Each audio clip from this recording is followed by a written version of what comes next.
Hallelujah, hallelujah, hallelujah, hallelujah, hallelujah, hallelujah, hallelujah, hallelujah. प्रभु की स्तुति हो और प्रेज द लॉर्ड और गुड मॉर्निंग टू एवरीबॉडी। मैं इस समय के लिए प्रभु को धन्यवाद देता हूं। आप सबको इस वीडियो चैनल के द्वारा, यूट्यूब वीडियो के द्वारा मिलना मेरे लिए एक सौभाग्य की बात है। प्रभु आपको आशीष दे, प्रभु आपको अनुग्रह करें। कल हम किसी कारण की वजह से आपको ये डिवोशन दे नहीं पाए, भेज नहीं पाए, और टेक्निकल प्रॉब्लम्स, इलेक्ट्रिकल प्रॉब्लम्स दोनों था जिसकी वजह से, और उसके लिए मैं दुखित हूँ। कल मिस कर लिया है, लेकिन हमेशा हम प्रार्थना के साथ हम क्या करते हैं, हम इसको शुरू करते हैं, इसको हम करते रहते हैं।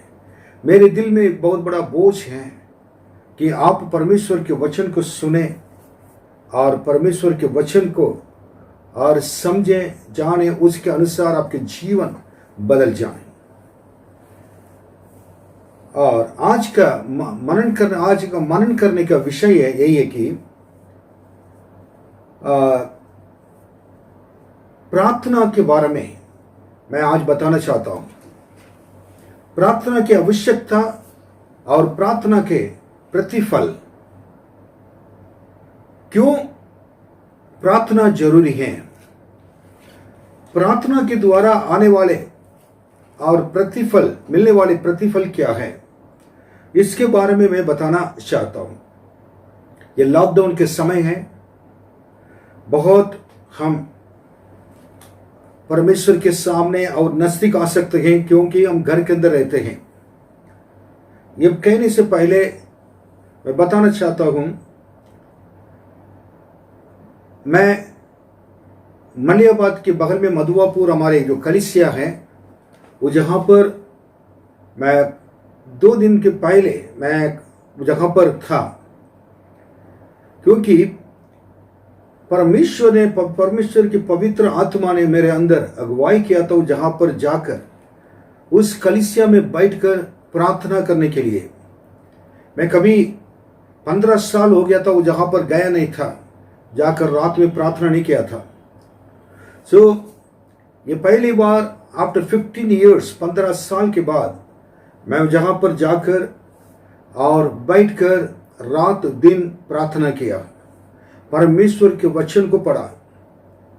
जहां पर जाने के कारण एक सेवकाई के लिए नहीं था, और लोगों को पहले से मैंने बोल दिया था कि कोई भी मैंने और सेवा नहीं करूंगा, मैं आकर प्रार्थना करने के लिए आ रहा हूं।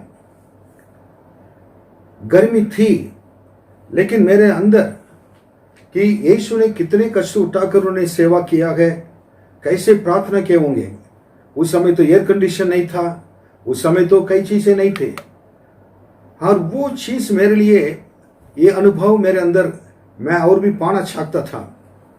कई साल के पहले कई रात हम लोग ने बैठ के प्रार्थना करते थे। जब वो जहां पर गया था, और मेरे लिए बहुत एक आनंद की बात थी, परमेश्वर के उपस्थिति में बैठकर मैं प्रार्थना करने के लिए, परमेश्वर के वचन को जितना पढ़ सकते पढ़ने के लिए प्रभु ने मुझको अनुग्रह किया है। क्योंकि मरकुस की किताब में 1:35 और उसके जो वचन को पढ़ेंगे तो मैं पढ़े सुनेंगे। मरकुस की किताब 1:35 थोड़ा पढ़े सुनेंगे। भोर को दिन निकलने से पहले, भोर के दिन निकलने से पहले वह उठकर निकला, और यीशु मसीह उठकर निकले और एक जंगली स्थान में गया, ये जंगली स्थान में जाकर और वहां प्रार्थना करने लगा। वहां प्रार्थना करने लगे। लोग उठने से पहले यीशु मसीह जाकर एक अकेली जगह पर जाकर प्रार्थना करते थे। यही मेरा मकसद था कि वो जहां पर जाकर परमेश्वर के सामने मैं रहूं, उनके सम्मुख में उपस्थिति में गिर पड़ा रहूं। 45वां वचन पढ़िए, उसमें क्या लिखा है। परंतु वह जाकर हाँ इस बात का बहुत प्रचार करने हाँ और यहाँ तक फैलाने लगा कि यीशु फिर हाँ खुल्लम खुल्ला नगर में ना जा सका, हाँ फिर परंतु बाहर जंगली स्थानों में रहा हाँ। और चारों ओर से लोग उसके पास आते रहे। जब यीशु वो जगह छोड़कर, अपनी जगह छोड़कर बाहर जाकर उन्होंने अलग जगह पर रहे। जंगली स्थान मतलब एकांत जगह पर कोई उनका डिस्टर्ब ना करे। लेकिन लोगों को पता चल गया था कि यीशु जहां पर हैं वो लोग आ गए थे। और मरकुस 2:1 में भी थोड़ा पढ़कर देखिए क्या लिखा है। कई दिन के बाद वह फिर हाँ, कफरनहूम में आया कई दिन के बाद कफरनहूम में आया और सुना गया कि वह घर में है। वो सुना हुआ था कि ये घर में है। फिर इतने लोग इकट्ठा हुए कि इतने लोग इकट्ठे हुए कि द्वार के पास भी जगह नहीं द्वार थी के पास भी थी, क्या नहीं थी, जगह नहीं थी। और वह उन्हें वचन सुना रहा था। इधर तो लॉकडाउन है, कोई भी ऐसा नहीं कर सकते थे। लेकिन लोग, मैं कलीसिया में हूं, पास्टर आए, उनको मालूम नहीं था कि मैं किस लिए आया हूं। कुछ लोग को मालूम था कि प्रार्थना करने के लिए, डिस्टर्ब नहीं करना है। लेकिन लोग आए थे, आने का फिर मिलने के लिए आए थे। तो अलग अलग टाइम थोड़ा देकर मैं उनके लिए भी समय निकालकर मैंने क्या था कि कुछ बातों को बताकर उनको स्थिर किया। परमेश्वर प्रभु ने कई बातों को मुझको इस 2 दिन में सिखाया और दिखाया। मैं प्रभु उसके बाद आकर मैं एक पास्टर के घर पे जाकर उनके साथ बैठकर मैंने प्रार्थना किया था। ये दिन मेरे लिए बहुत अच्छा था। सबसे ज्यादा प्रार्थना, रात पूरा प्रार्थना करना और दिन पूरा प्रार्थना करना है, ये मैंने जवानी में जो किया तो उस चीजों को अभी भी याद करता हूं। धन्यवाद। क्योंकि अगर मैं लोगों के लिए कुछ देना हो, मैं प्रभु के पास जाकर अकेले बैठना जरूरी है। जो प्रभु देंगे मेरे लिए, तब मैं जाकर लोग दे सकता हूं। क्योंकि अगर नहीं देंगे तो, अगर ये भी नहीं है, नहीं दे पाएंगे। अब मुझको याद आ रहा है कि निर्गमन की किताब 19वां अध्याय। तब यहोवा ने मूसा से कहा, सुन, मैं बादल के अंधियारे में होकर तेरे पास आता हूँ, इसलिए कि जब मैं तुझसे बातें करूं तब वे लोग सुने और सदा तुझ पर विश्वास करें। और मूसा ने यहोवा से लोगों की बातों का वर्णन किया। देखिए, मैं जहां पर यह बताना चाहता हूं, परमेश्वर ने, मूसा जाकर परमेश्वर के पास बैठकर प्रार्थना करने लगा। और मूसा इधर से जो लेके गया था, उस बातों को परमेश्वर को बताया। उन्होंने बताने के बाद लोगों को क्या है कि परमेश्वर ने, पता नहीं, परमेश्वर मूसा की बातों को सुन रहे थे। इस जगह पर मैं बताना चाहता हूं, ये कौन सी सेवा है? लोगों की बातों को ले जाकर प्रभु को बताना प्रार्थना की एक सेवा है। प्रार्थना की सेवा है। कितने लोग मुझको बताते हैं, ऐसा पास काफी फोन कॉल आते हैं, एक दिन में इतना फोन कॉल, इतने लोग इतने बातें बताते हैं। मैं सारे चीज को निकाल कर लेकर, उनके आंसू को, उनके बोझ को, उनको हर चीज को ले जाकर मैं क्या करता हूं, बताता हूं। आज इतना आवश्यकता है प्रार्थना के। लोगों को इस नाम, लोग इतना परेशानी में, कष्ट में हैं, आंसू में। मूसा प्रभु के पास जाने से पहले लोग इतने चिल्ला चिल्ला कर, रो रो कर, विलाप के साथ आकर बताए होंगे।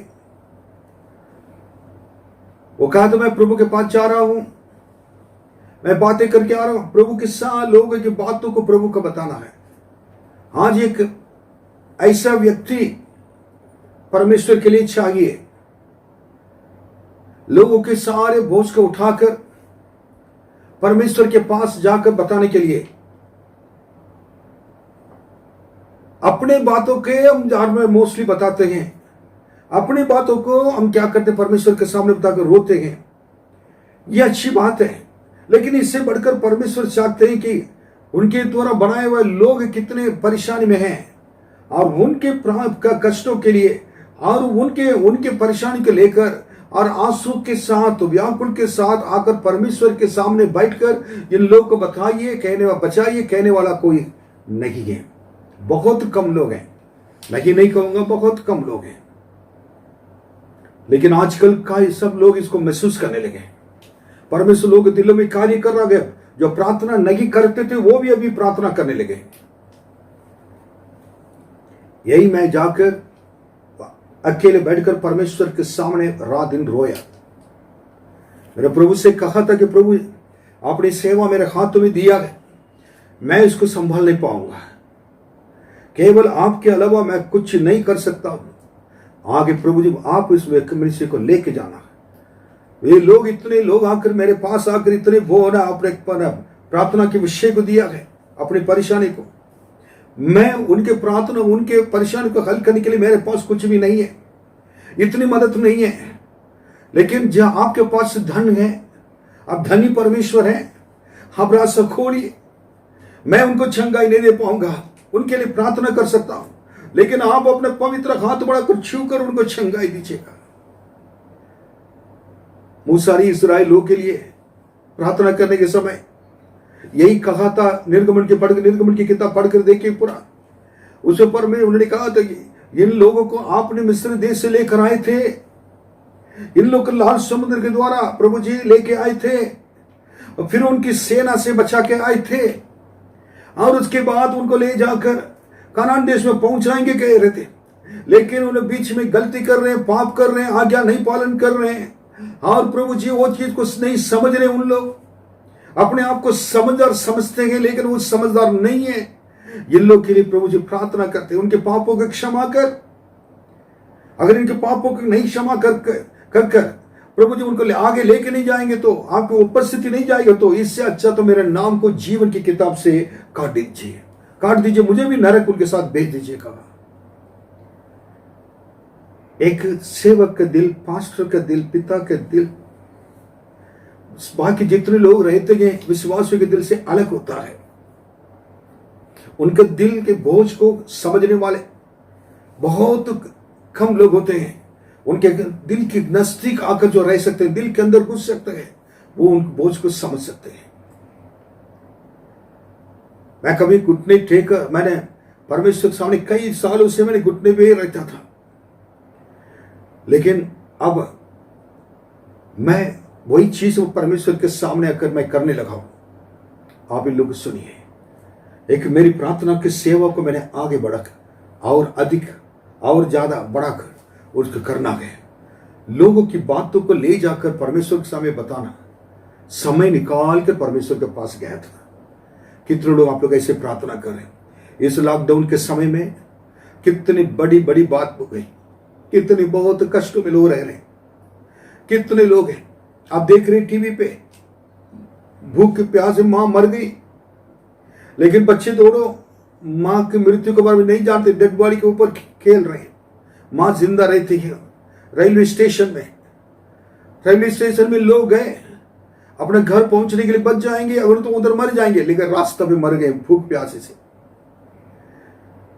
जो ट्रेन सही समय पर आना था, लेकिन 32 घंटे और 45 घंटे और 19 घंटे लेट, बहुत लेट में पहुंचे, जबकि कोई भी रास्ता कुछ नहीं है, इतना ट्रेन का ज्यादा नहीं चल रही है, बहुत फ्री लाइन मिल रहा है। क्यों? लोग रास्ते में मरते जा रहे हैं। हमारे भाई बहन मसीह में कितने कष्टों में रह रहे हैं, परेशानी में रह रहे हैं, अपने कष्टों के किसी को बता नहीं पा रहे हैं। कौन उनके लिए रोएगा? कौन उनके लिए प्रार्थना करेगा? कौन अपने देश के लिए प्रार्थना करेगा? देश का आजादी के लिए प्रार्थना करेगा? हर एक व्यक्ति विश्वासी एक प्रार्थना करने वाले बनना जरूरी है। आपके प्रार्थना की आवश्यकता है। हमारे देश अगर बचना होगा, आपके प्रार्थना की आवश्यकता है। दूसरी बात देखिए ना, 19वां अध्याय 9वां वचन पढ़े थे और 10वां वचन पढ़िए, उसमें और एक बहुत अच्छी बात लिखी है। तब यहोवा ने मूसा से कहा, तब परमेश्वर ने मूसा से कहा, लोगों के पास जा और उन्हें आज और कल पवित्र कर, और लोगों के पास जा और आज उन्हें आज और कल पवित्र करना, और वे अपने वस्त्र धो लें। और वो अपने वस्त्र क्या है, धो लें। अपने आप को पवित्र करें और अपने वस्त्र को धो डालें। ये दो चीज बहुत जरूरी है। आजकल परमेश्वर के सेवक लोग को परमेश्वर इसलिए रखा है, जब परमेश्वर से बातें करने वाले के लिए एक ही संदेश मिल रहा है, तुम जाकर लोगों से कहना है मैं जल्दी आने वाला हूं, अपने आप को पवित्र करना है, अपने वस्त्र को धो डालकर शुद्ध रखना है, ताकि मेरे सामने खड़े होने के लिए योग्य बन सके। कलीसिया अंतिम दिनों में तैयार होना जरूरी है। कलीसिया दुल्हन की तरह है, पवित्र होना जरूरी है। कलीसिया परमेश्वर के साथ साथ चलना जरूरी है। परमेश्वर की इच्छा को जानना जरूरी है। कलीसिया परमेश्वर की महिमा को जानना जरूरी है। और इसलिए परमेश्वर ने मूसा से जैसे कहा, आज परमेश्वर सारे सेवक लोग को सभी यही कहते हैं, प्रभु आशीष देगा, ये कहने से ज्यादा आज अपने आप को पवित्र करें। क्योंकि बाइबल में लिखा, परमेश्वर ने कहा था आज तुम अपने आप को पवित्र करो, कल मैं तुम्हारे जीवन में, तुम्हारे परिवार में और मैं आश्चर्य कर्म करूंगा। सो पवित्रता आश्चर्य कर्म को लेकर आता है। इसलिए आज तुम अपने आप को पवित्र कर। इसलिए पवित्रता कितने एक बहुत एक खास, एक बहुमूल्य एक चीज है। इस चीज को समझना है। आपके पवित्रता के द्वारा आश्चर्य कर्म आपके जीवन के अंदर आ सकता है, आपके परिवार के अंदर आ सकता है, आपके कलीसिया के अंदर आ सकता है। और वे अपने वस्त्र धो डालें। परमेश्वर ने हर एक लोग के लिए वस्त्र दिया है। हमारे लिए पहला वस्त्र परमेश्वर ने दिया उद्धार की वस्त्र, उसको बचा कर रखे। उद्धार के वस्त्र को हम कितने गंदा करके कई लोगों ने आज रखा है। और जिसने उद्धार पाया था, उद्धार पापों को प्रभु ने क्षमा किया, पापों को छोड़े थे, लेकिन छोड़े हुए पापों को दोबारा लेकर अपने हाथों में लेकर और चल रहे हैं, और वही पापों में लोग पड़े गए। और उस पापों से अपने आप को क्या करें, शुद्ध रखें। उद्धार के वस्त्रों को बचा कर रखें, महिमा के वस्त्रों को बचा कर रखें। आदर, परमेश्वर ने आदर, आप सेवा कर रहे थे, आदर सम्मान के वस्त्रों को बचा कर रखें। सबके लिए अलग अलग वस्त्र परमेश्वर ने वस्त्र दिया गया है, ये लेकिन एक ही वस्त्र सबके लिए मिला है, वो उद्धार की वस्त्र है। प्रकाशित वाक्य भी आप पढ़ेंगे तो ये लोग कौन गए स्वर्ग राज्य में आने के बाद? इन लोगों ने मेमने के लहू के द्वारा इनके वस्त्र धुले हुए लोग हैं। कितनी बड़ी बात है।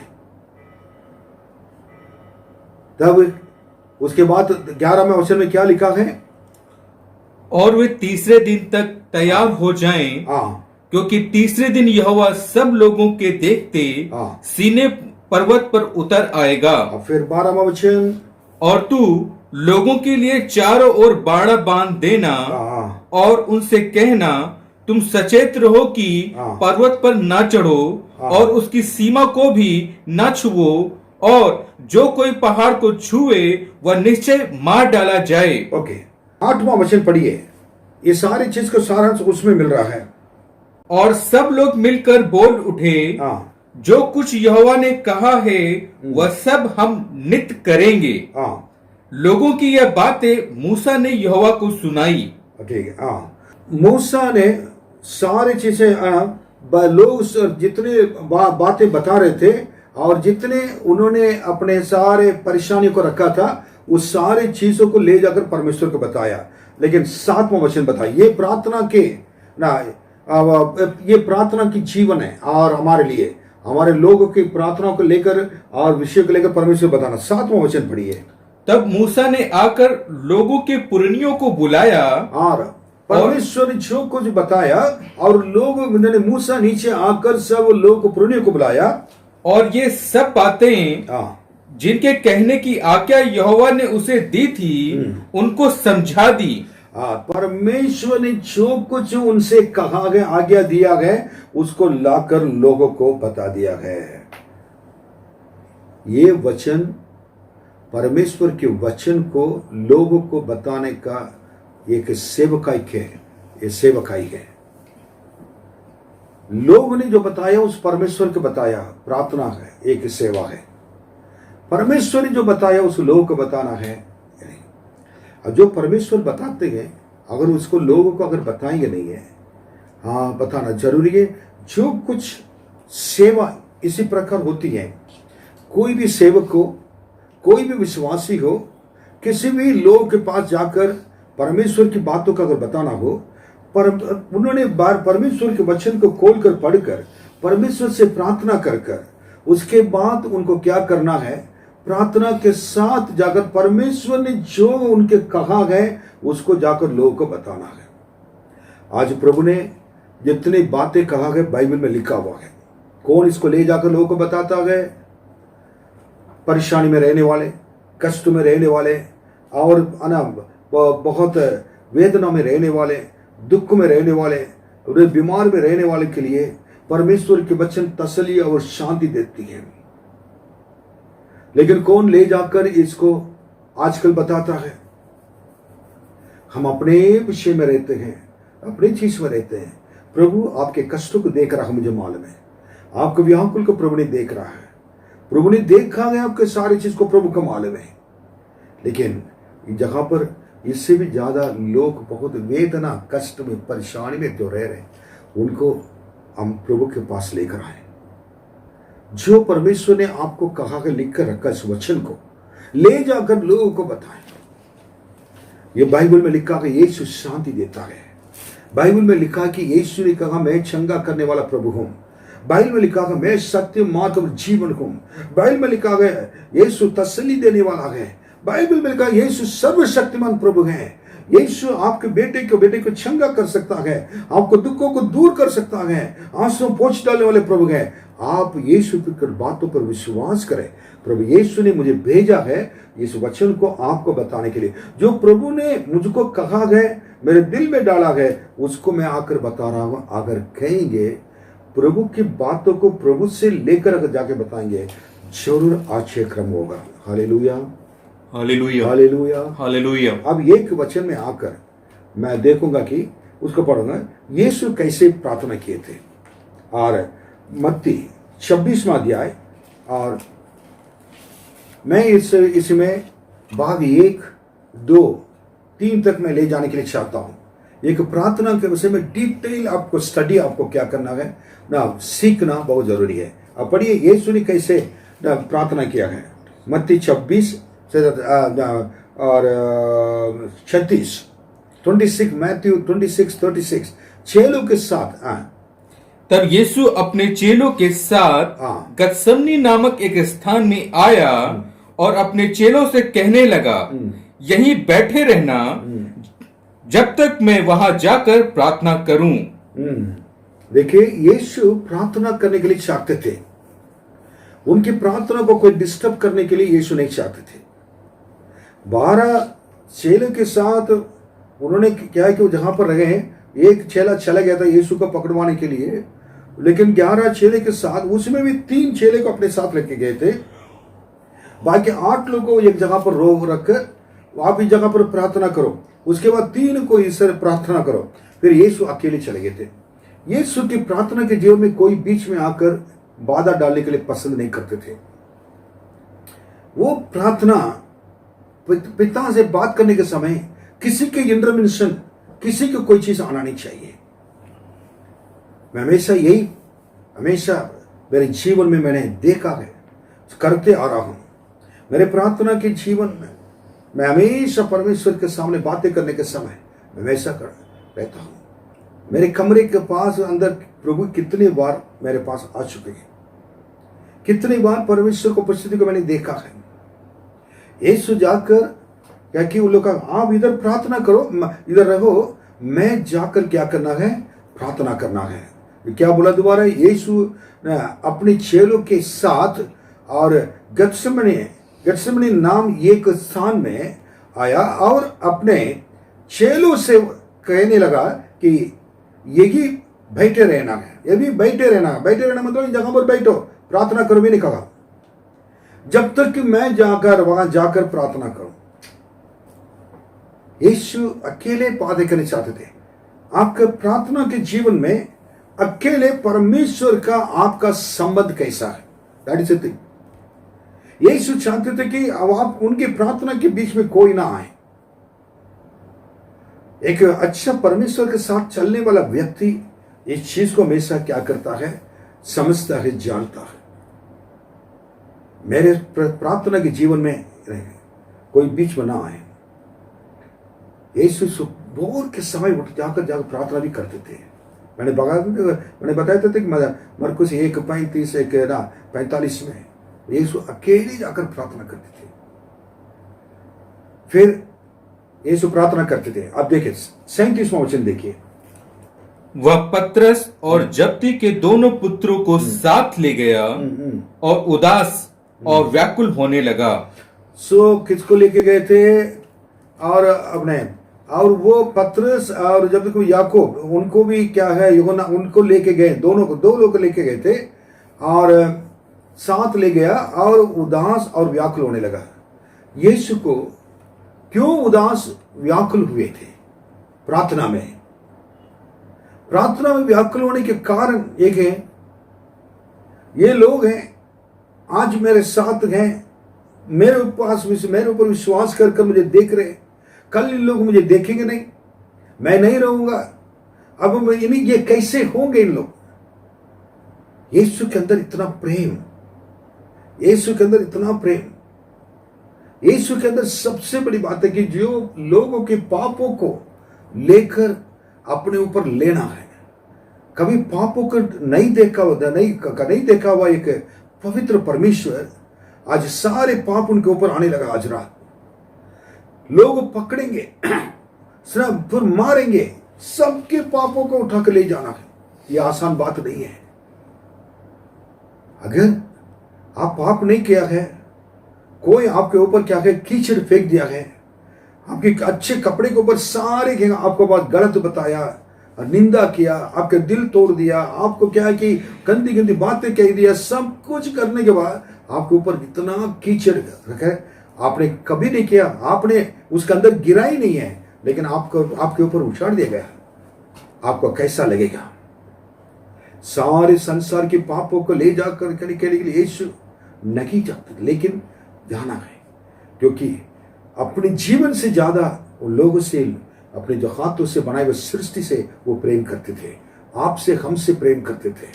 आपके पापों को, मेरे पापों को उठाकर ले जाने के लिए यीशु उसे रात गेत्सेमनी बाग में जाकर प्रार्थना करते थे, क्योंकि पवित्र परमेश्वर का सबसे बड़ा ना दुख की बात यही है कि और इस लोगों की पाप उनके ऊपर आकर गिरने जा रहा है। सारे लोग के पापों को लेकर जाना है, संसार के पापों को ले जाना, आपके पापों को, मेरे पापों को, सबके पापों को ले जाना।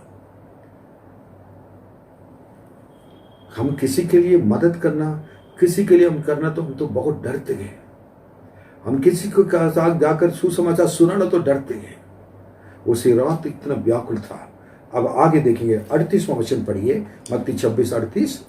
तब उसने उनसे कहा, मेरा जी बहुत उदास है। तब उसका कहने लगे कि मेरे आत्मा, मेरे प्राण बहुत उदास हैं, यहाँ तक कि मेरा प्राण निकला जा रहा है। और मेरे प्राण निकला जा रहा है, क्योंकि पाप मेरे ऊपर, पवित्र परमेश्वर के ऊपर पाप ना डालने, पाप को लोग डालने जा रहे हैं।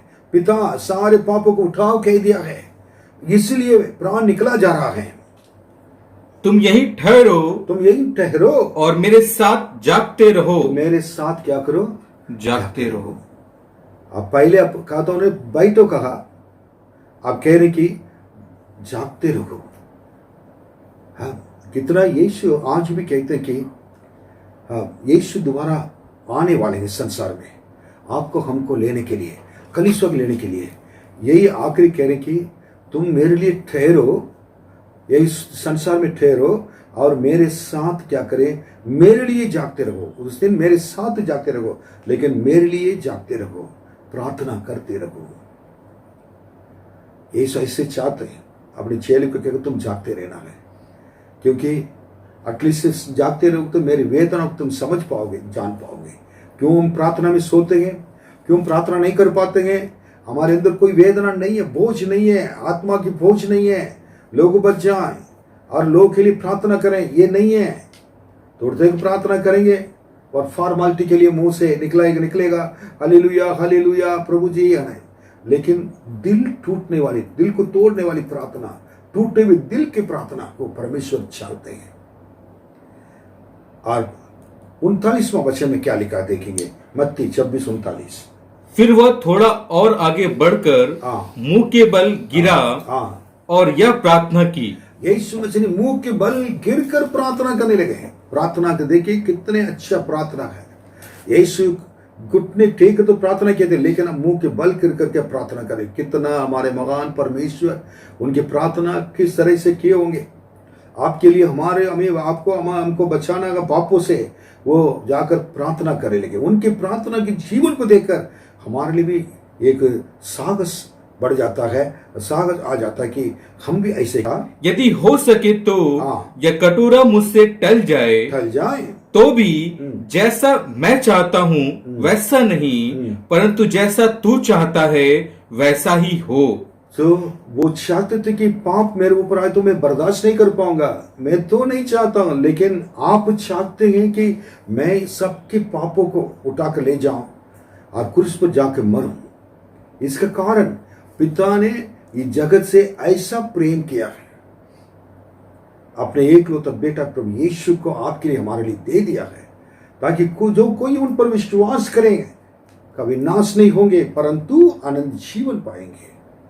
फिर यीशु, मैंने आपकी इच्छा पूरी हो जाए कहकर पिता की इच्छा को क्या पूरी करने के लिए आज हम इस संसार में यीशु की इच्छा को जानते हैं। पिता की इच्छा को प्रभु ने पूरी करने की वजह से, उन्हें जानकर करने की वजह से, और हमें आज भी सीखने के लिए मिल रहा है कि हम भी पिता परमेश्वर की इच्छा को क्या है जान ले, उसको पूरा करें और उस पे चले। और 40वां वचन पढ़िए।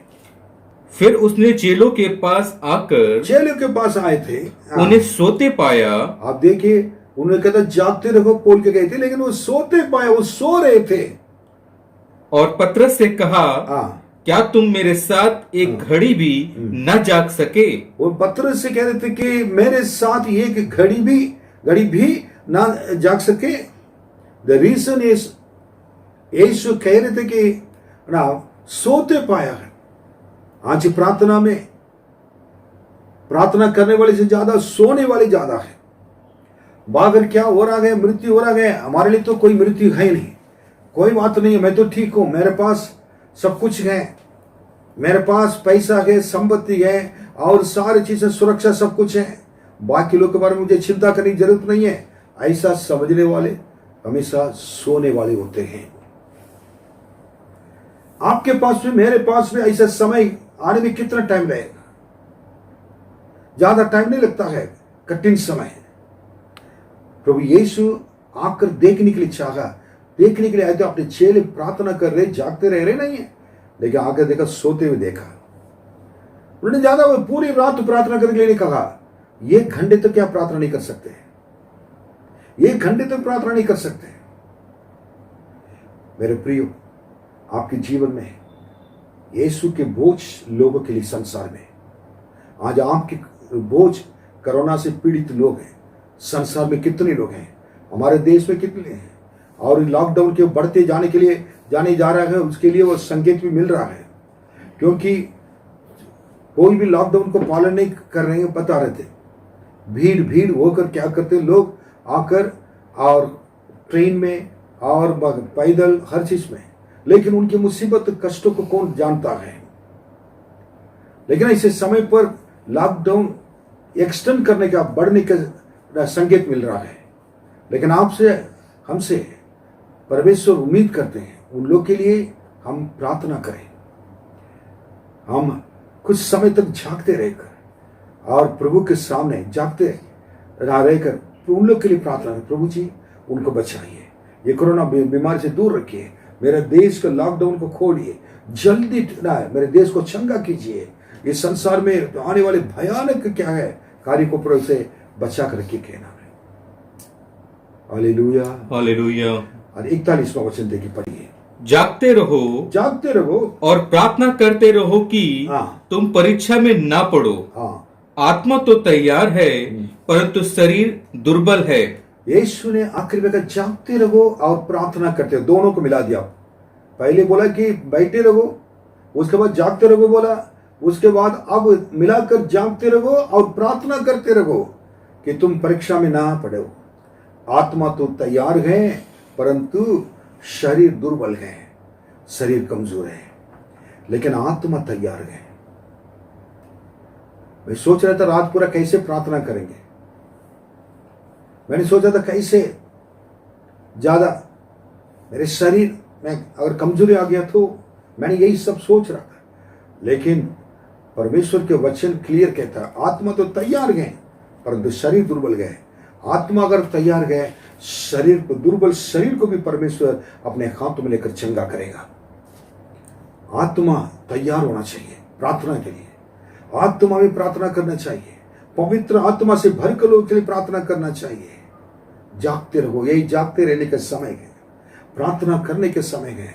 इसलिए यशायाह नबी की किताब 26:20 में लिखा हुआ है ये लोग क्या करो, तुम अपने अपने कोठरी में प्रवेश कर कर, और उस वचन को थोड़ा पढ़िएगा, यशायाह नबी की किताब 26 और 20।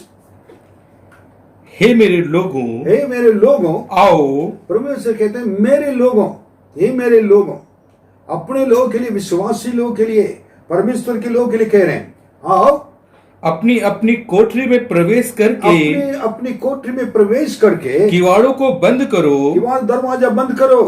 थोड़ी देर जब तक क्रोध शांत न हो, जब तक परमेश्वर का क्रोध, जो प्रकोप जो अभी कोरोना बीमारी के द्वारा रूप में आया हुआ है, जब तक वो शांत न हो जाए तब तक अपने को छिपा रखो। तब तक अपने आप को छिपा कर रखो। परमेश्वर लोगों के पापों को, संसार के ऊपर बहुत बड़े नाराज है, बहुत नाराज है। उनके क्रोध दिखाई देता है। उनके क्रोध को शांत करने की एक ही तरीका है, सारे परमेश्वर लोग घुटने टेक कर अपने आप को परमेश्वर के सामने मुंह बल गिर कर दंडवत कर कर परमेश्वर के सामने कहेंगे कि महान परमेश्वर वो हमारे देश को बचाइए, अपने आप को नम्र दीन करते हैं कहकर, और ये कहेंगे अपने आप को उन्होंने छिपा कर रखकर कमरे के अंदर बढ़कर परमेश्वर से प्रार्थना करेंगे तो परमेश्वर क्या करेंगे। 21वां वचन में इसमें लिखा हुआ है, क्या लिखा है, क्योंकि देखो यहोवा पृथ्वी के निवासियों को अधर्म का दंड देने के लिए अपने स्थान से चला आता है। इस पृथ्वी के निवासियों के जितने हैं कोरोना के रूप में से अधर्म के दंड देने के लिए परमेश्वर अपने स्थान से चला आ गया है, और पृथ्वी अपना खून प्रकट करेगी और घात किए हुओं को और अधिक ना छिपा रखेगी। इसको तो मेरे मुंह से कहना भी गए हैं, बहुत दुख लगता है। क्या क्या होने वाला है, ये चीज को परमेश्वर के वचन से पहले से परमेश्वर ने कह कर रखा है। इसलिए हम क्या करना है, परमेश्वर न्याय करने के लिए जहां पर आने वाला है। इसलिए हम इतनी बड़ी भयानक दिन आने से पहले और अपना खून प्रकट करेगी और घात किए वो को और अधिक ना छिपा रखेगी। ये सारी चीजें होंगी। कितने लोग मर चुके हैं, कितने लोग है ना खून बगा चुके हैं, कितने लोग रेलवे में कटकर मर चुके, ट्रेन में कितने लोग रात में एक्सीडेंट हो गए, कितने लोग होंगे इतना लाशें माँ बाप को दिखाया नहीं है, ऐसे ले जाकर दफन कर दिया है। कुछ भी नहीं हो पाएगा, सब कुछ लोग देख रहे हैं। हम अभी इस चीज को समझना है। इसलिए आपकी प्रार्थना का आवश्यकता है, हमारी प्रार्थना का आवश्यकता है। परमेश्वर के सामने रोए। और मुझे तो एक लॉकडाउन जब खुलेगा, मैं चाहता कि सारे लोग रात का प्रार्थना शुरू करेंगे, ऑनलाइन प्रेयर, जितना उपवास करके प्रार्थना कर सकते हैं और प्रार्थना करेंगे। इस देश को परमेश्वर बचाना है, इस संसार को बचाना है। इस जगह पर मैं खत्म कर रहा हूं। मेरे प्रियो, आपको प्रार्थना करना जरूरी है। यीशु इसलिए जाकर ऐसे प्रार्थना वेदना की प्रार्थना है। यीशु को दिल को, दुख को, टूटे हुए दिल को कौन जानता है, हम जानना जरूरी है। Hallelujah, hallelujah. आइए हम लोग प्रार्थना करेंगे। महान प्रभु, आपके हाथों में हम लोग को सौंपते हैं। धन्यवाद यीशु, आप इस संसार में आकर कितनी वेदना के साथ आपने प्रार्थना की थी। आपको प्रार्थना करने की आवश्यकता नहीं था, लेकिन आप आकर हमें सिखाए भी है सारे संसार के पापों को अपने ऊपर लेना। प्रभु जी, एक अच्छा प्रार्थना करने वाले व्यक्ति के अंदर सबसे बड़ी बात यही होती है, लोगों के सारे बोझ का अपने ऊपर उठाकर परमेश्वर के सामने जाकर रो रो के प्रार्थना करेगा। प्रभु आप अनुग्रह कर ऐसे प्रार्थना का जीवन, जब हम घुटने में आने के बाद आंसू के साथ, वेदना के साथ, टूटे हुए दिल के साथ आपके सामने आकर प्रार्थना करने के लिए मदद कर। प्रभु हमारे देश संकट में है, हमारे देश में कई लोग मरते जा रहे हैं, बीमारी बढ़ती जा रही है। हमारे देश को बचाना, हमारे एशिया देश को बचाना है, सारे संसार को बचाना है। इस समय सोने के समय नहीं है, जागते रहो, प्रार्थना करते रहो। प्रभु जी, जब तक ठीक नहीं होगा तब तक हम जागते रहेंगे, तब तक प्रार्थना करते रहेंगे। आपने सिखाया प्रभु, धन्यवाद। हर एक विश्वासी को अपने प्रभु जी प्रार्थना की योद्धा बनाइए। सारे लोग आपके प्रभु जी सामने खड़े होकर घुटने टेक कर प्रार्थना करने वाले बन जाए, रो रो के प्रार्थना करने वाले, आत्माओं के लिए बोझ के साथ प्रार्थना करने वाले लोग, मरने वाले जो लोग हैं प्रभु जी, वो सचमुच में हम लोग तो बच गए थे, लेकिन कितने लोग आपको नहीं जानते हैं। और एक मौका दीजिए, हमारे देश को बचाइए, ताकि प्रभु जी और जो आपको जीवन देंगे तो और एक बार उनके लिए आपके बारे में जानने के लिए मौका मिलेगा। अनुग्रह कर। धन्यवाद प्रभु, ऐसे प्रार्थना हम लोग करते ही प्रभु जी करेंगे भी। धन्यवाद। आपके लोगों के ऊपर विशेष हाथ रखें।